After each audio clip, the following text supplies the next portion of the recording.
शिवाय नमस्तुभ्यम। आज हम आपके लिए लेके आए हैं शिव पुराण की पौराणिक कथा। इसमें हनुमान जी हमारे दुख और कष्टों का निवारण कैसे करते हैं और हमारे घर में अगर बहुत ही परेशानियां है, दुख है, कष्ट है, तो प्रभु किस प्रकार हमारे दुख और कष्ट को दूर करते हैं, क्या उपाय करने से और किस तरह पूजा पाठ करने से हमारे जीवन के दुखों से हमें मुक्ति मिल सकती है और हमें आर्थिक तंगी से रस का रसपान करते हुए प्रभु के शरण में रहते हुए हम अपने दुखों के निवारण हेतु उपाय करते हैं। उससे हमें प्रभु भक्ति का अवसर मिलता है और हमारे जीवन के कुछ पल सार्थक होते हैं। तो पूरा वीडियो जरूर देखिएगा और कमेंट बॉक्स में श्री शिवाय नमस्तुभ्यम अवश्य ही लिखिएगा, क्योंकि प्रभु के नाम का स्मरण करने से या लिखने से आपको कई गुना पुण्य फल की प्राप्ति होती है। तो पूरा वीडियो देखिएगा और चैनल को सब्सक्राइब कीजिएगा। आप सभी स्वस्थ रहें। कथा कहती है, मंगलवार को अगर शिव जी के मंदिर में, शंकर के मंदिर में जाकर एक लोटा पानी चढ़ाया जाता है तो हमारे कार्य में उन्नति होती है। कोई व्यापार नहीं चलता हो, दिक्कत आ रही हो, हनुमान जी के दूसरे नंबर का भाई गतिमान का स्मरण करो। हनुमान जी के उल्टे पांव का सिंदूर लाकर गतिमान का नाम लेकर सस्ती बना दिया जाए व्यापार वाली जगह पर, तो व्यापार अच्छा चलने लगता है हमारा। कोई व्यक्ति पैसा खा गया, नहीं दे रहा, बहुत परेशान हो गए, मांग मांग कर दे गए, नहीं दे रहा, हाथ जोड़ लिए, पांव जोड़ लिए, सब कुछ कर लिया, नहीं दे रहा, तो हनुमान जी के तीसरे नंबर का भाई रतिमान, रतिमान, गतिमान रतिमान, रतिमान का नाम लीजिए। पीपल के पत्ते पर लाल सिंदूर से जो व्यक्ति पैसा लेकर गया उसका नाम लेकर बहते हुए पानी में अपनी रतिमान का नाम लेकर छोड़ दीजिए। 15 दिन में रतिमान ऐसी उतावली मानक मचाता है कि उसको हाथ जोड़कर वो खुद फोन लगाकर बोलता है, तेरा मैं पैसा लौटा दूंगा। रतिमान का स्मरण किया जाए। रतिमान, ध्यान दीजिएगा, हनुमान का एक स्मरण, पंचमुखी हनुमान का एक भाव महाराज। जैसे बहुत ज्यादा तकलीफ अगर व्यक्ति को हो गई है, बहुत कष्टमय जीवन चल रहा है, हार गए हर जगह से और तकलीफमय जीवन चल रहा है, तो पंचमुखी हनुमान का एक शिव महापुराण का और स्कंद पुराण का एक बड़ा सुंदर मंत्र है। उस मंत्र को आप सब एक बार हमारे सामने बोले। ओम नमो हनुमते रुद्र अवताराय सर्व शत्रु संहारणाय सर्व रोग हराय सर्व वशीकरणाय रामदूताय स्वाहा। बस इस मंत्र को हाथ में काली तिल लेकर, एक जौ लेकर और गूगल लेकर, थोड़ा सा इसमें गाय का घी डालकर कंडे को या अग्नि को जलाकर इस मंत्र का 11 बार 21 बार जाप कर अपनी कामना कर छोड़ दीजिए। कैसा भी रोग हो, बीमारी हो, कष्ट हो, दुख हो, तकलीफ हो, 21 दिन के अंदर वो आनंद आना प्रारंभ कर देता है। इस मंत्र, स्कंद पुराण का, शिव महापुराण का ये मंत्र मूल बच्चा पंचमुखी हनुमान सुख दे। और एक और चीज याद रखिए हमारा, यदि कोई काम के लिए जा रहे हो, कोई व्यापार के लिए जा रहे हो या नौकरी करने के लिए जा रहे हो और लगी नहीं रही, बहुत तकलीफ पा रहे हो, सर्विस ही नहीं लग रही, बहुत कष्टमय हो गया, तो निवेदन करूंगा 5 पीपल के पत्ते पर बेसन के 5 लड्डू घर में बने हुए, गाय के घी के 5 लड्डू रख लो। उस लड्डू के बीचों बीच एक आटे का दिया और उसमें तिल्ली का तेल डालकर इसी मंत्र का प्रयोग कर पंचमुखी हनुमान का किसी भी हनुमान के मंदिर में जाकर, दक्षिण मुखी हनुमान के मंदिर में जाकर उसको रख कर आ जाइए। इसके बाद आप उस काम के लिए जाइए, आपका काम सफल हो जाएगा। आपको किसी को नहीं करना पड़ेगा, तो हाथ जोड़ना नहीं पड़ेगा, किसी को पाँव नहीं पड़ना पड़ेगा, तुरंत काम होगा। बस इस मंत्र का स्मरण कर कर पंचमुखी हनुमान का भूतेश्वर जो मंत्र है वो सुख देगा। पूरे घर में वास्तु के हिसाब से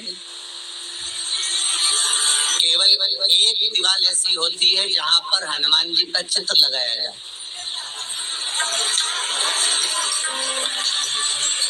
चाहे तो पर्वत उठाने वाला चित्र लगाओ हनुमान जी का, चाहे बैठे हुए लगाओ, चाहे रामायण पढ़ने वाला लगाओ, चाहे लंका दहन करने वाला लगाओ, चाहे राम नाम जपने वाला लगाओ, चाहे लक्ष्मण को संजीवनी देने वाला लगाओ, चाहे मौन मुद्रा में लगा दो, चाहे स्तुति में लगा दो, चाहे भजन में लगा दो। हनुमान जी का कोई भी चित्र लगता है तो न पूरब में लगेगा, न पश्चिम में लगेगा, न दक्षिण में लगेगा। हनुमान जी का अगर चित्र लगता है तो उत्तर की दीवार में दक्षिण को देखते हुए लगता है, केवल एक ही स्थान।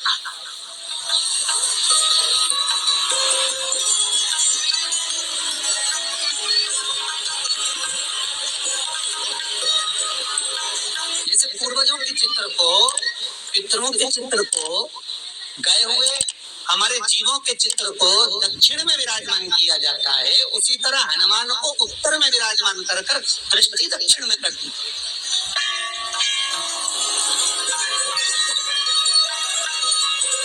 घर में हनुमान जी के जितने फोटो होते हैं उसको केवल दक्षिण दिशा में लगा और उत्तर दिशा में लगा बिठाते थे, और दक्षिण की ओर उनकी दृष्टि होना चाहिए, दक्षिण की ओर उनका मुख होना चाहिए। क्यों महाराज? अगर व्यक्ति के जीवन में कोई बीमारी आने वाली है, व्यक्ति के जीवन में कोई रोग आने वाला है, व्यक्ति के जीवन में अगर कोई कष्ट आने वाला है, व्यक्ति के जीवन में अगर कोई परेशानी आने वाली है, व्यक्ति के जीवन में कोई एक्सीडेंट का योग भी बनने वाला है, तो शास्त्र कहता है वो दिशा दक्षिण से ही बनना।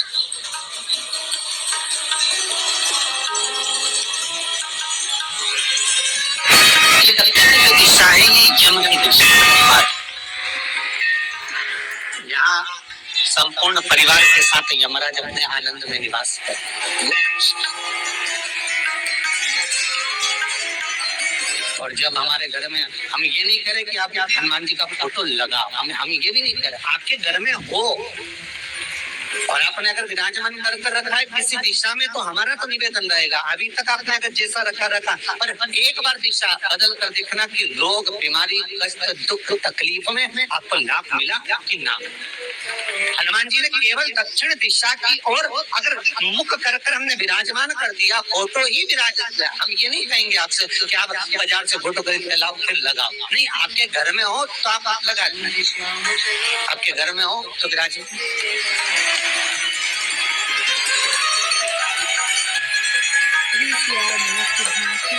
अच्छा, कितनी विपरीतता होगी आप जरा जानिएगा महाराज कि शंकर भगवान के ऊपर जो जल चढ़ाया जाता है उसकी जलाधारी उत्तर में जाता है महाराज। भगवान शिव का जो जल जा रहा है वो उत्तर की ओर और हनुमान जी को उत्तर में विराजमान कर मुख दक्षिण की ओर। क्यों? प्रबल दिशाओं में उत्तर और दक्षिण, ये जो दो दिशाएं, इनको साधने के लिए कोई देवता आगे नहीं। अगर इन दिशाओं को कोई साधने वाला है तो केवल एक देव महादेव ही हो सकता। काल का हरण करने वाला वो महान काल ही हो सकता। शंकर का ही एक अवतार है हनुमान जी महाराज, रुद्र अवतार। हनुमान जी से कहा तुम दक्षिण की ओर दिशा पर संभालिए। शिव जी कहते हैं मेरा जल जब उत्तर की ओर जाएगा तो इस दिशा को मैं संभाल, चिंता न करिए। जो स्मरण करने वाला होता है, भजन करने वाला होता है, कीर्तन करने वाला होता है, नाम जाप करने वाला होता है, उसका भी व्याख्यान वर्णन करता है कि जैसे एक दिशा के रूप में हनुमान जी महाराज को विराजमान कर दक्षिण की दिशा पर हम विजय पर, अर्थात रोग पर, बीमारी पर, कष्ट पर, तकलीफ पर हम विजय प्राप्त कर सकते हैं। ऐसा नहीं कि ऐसा कोई रोग नहीं जिसकी दवा नहीं है, पर जब तक भगवान की कृपा नहीं होगी तब तक कोई औषधि मिल सकती नहीं, कुछ प्राप्त नहीं हो सकता। जब भगवान करुणा करते हैं तो आप रूप कुछ न कुछ सुख की अनुभूति हो जाती है, अपने आप सुख का भान हो जाता है। तो जैसे दक्षिण का जो स्वामी तत्व है, दक्षिण पर जो दृष्टि देने वाले श्री हनुमान जी महाराज है, इसलिए हनुमान जी को उत्तर की दीवार पर विराजमान कर उनका मुख दक्षिण की ओर रखा जाता है। वास्तु शास्त्र के हिसाब से, वास्तु नियमों के हिसाब से सारे फोटो कहीं पर भी लगा सकते हो, पर हनुमान जी का अगर फोटो तुम्हारे घर में है, हनुमान जी अगर तुम्हारे घर में विराजमान है, हनुमान जी का चित्र तुम्हारे घर में विराजमान है, तो उसका मुख दक्षिण का होगा, तो रोग, बीमारी, तकलीफ, कष्ट ये सब दूर हटते। जय जय बजरंगबली, संकट मोचन की जय हो। श्री शिवाय नमस्तुभ्यम। प्लीज चैनल को लाइक शेयर सब्सक्राइब करें। श्री शिवाय नमस्तुभ्यम।